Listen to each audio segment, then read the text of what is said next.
ফের চোখ রাঙাচ্ছে করোনা। মালদায় 2 বছরের এক শিশুর শরীরে মিলল করোনা ভাইরাস। মালদার ইংরেজবাজার থানা এলাকার বাসিন্দা 2 বছরের ওই শিশু গত শনিবার জ্বর সর্দি কাশি নিয়ে মালদা মেডিকেল কলেজ ও হাসপাতালে ভর্তি হয়।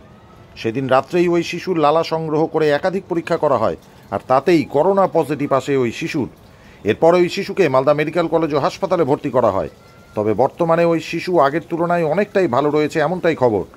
মালদা মেডিকেল কলেজ ও হাসপাতালের অধ্যক্ষ পার্থপ্রতিম মুখোপাধ্যায় জানান, এখনই করোনা নিয়ে কেন্দ্র বা রাজ্যের পক্ষ থেকে কোনো নির্দেশিকা আসেনি। তবে এই মুহূর্তে আমরা রাজ্যের সাথে যোগাযোগ রাখছি। তবে এখনই করোনা নিয়ে আতঙ্কিত হবার মতো কোনো কারণ নেই। শিশুটি 24 তারিখে ভর্তি হয়েছিল এবং তার একটা অন্য কারণে ভর্তি হয়েছিল, জ্বরের উপসর্গ নিয়ে, এবং এটা পিঠে চোট লাগার একটা হিস্ট্রি ছিল। সেখানে বাচ্চাটি ভর্তি হওয়ার পর পরবর্তীকালে এমনি রুটিন আমাদের যে পরীক্ষা করা হয় টেস্ট, সেই টেস্ট করা হয়েছে, প্যানেল করা হয় প্রত্যেকটি পরীক্ষা ভাইরাসের টেস্টগুলো, তাতে করোনা পজিটিভ বেরোয় জানতে পারি আমরা।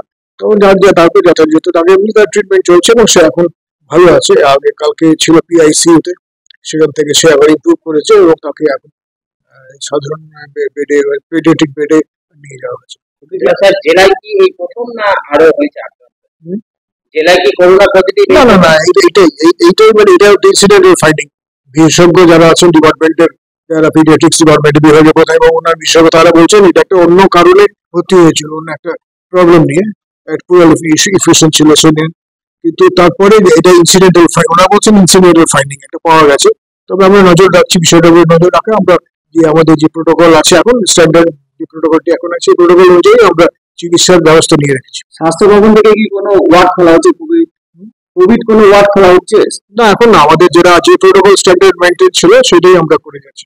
কোভিড নিয়ে কোনো নির্দেশিকা এসেছে রাজ্য সরকার বা কেন্দ্রীয় সরকারের পক্ষ থেকে? না, আমাদের কাছে এখন কিছু আসে না। আমাদের স্বাস্থ্য দপ্তরের সঙ্গে আমরা টোটাল কর্তৃপক্ষের সঙ্গে এই বিষয়ে যোগাযোগ রাখছি, সেটা আমরা জানিয়েছি তাদের কাছে মতামত সবসময় নিচ্ছি এবং যোগাযোগ রাখছি। মানুষের সিমটম গুলো কি থাকছে? এই নতুন করে যে আক্রান্ত হয়েছে, সিমটম গুলো কি থাকছে? এই যে আক্রান্ত হচ্ছে নতুন করে, তাদের সিমটমটা কি থাকছে? এইটা অন্য প্রবলেম। এই জ্বর নিয়ে এটি বুকে আঘাতের একটা বিষয়, পিঠের দিকে আঘাত, এবং তারপর সে জ্বর হয়, জ্বর নিয়ে ক্ষতি হয়, তখন এটাতে ডাকি বলছি মানুষকে কি বার্তা দিবেন, মানে কি জানাবেন? এটা তো একটা, এটা নিয়ে আতঙ্কিত হওয়ার কোনো ব্যাপারই নেই। এটা কোনো আতঙ্কিত হওয়ার ব্যাপারই নেই। এটা একটা রুটিন আমাদের তো টেস্ট হয়ে গেছে।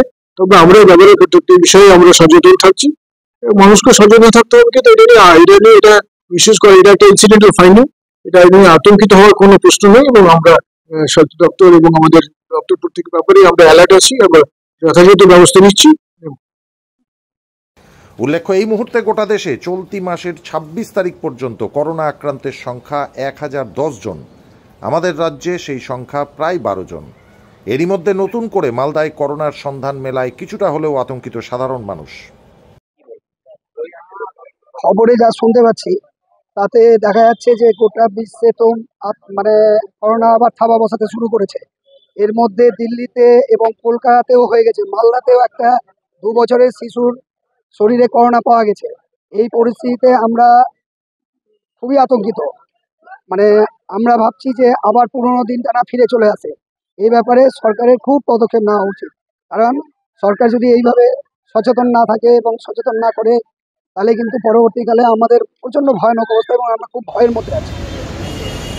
ব্যুরো রিপোর্ট, সংবাদ বাংলাদেশ।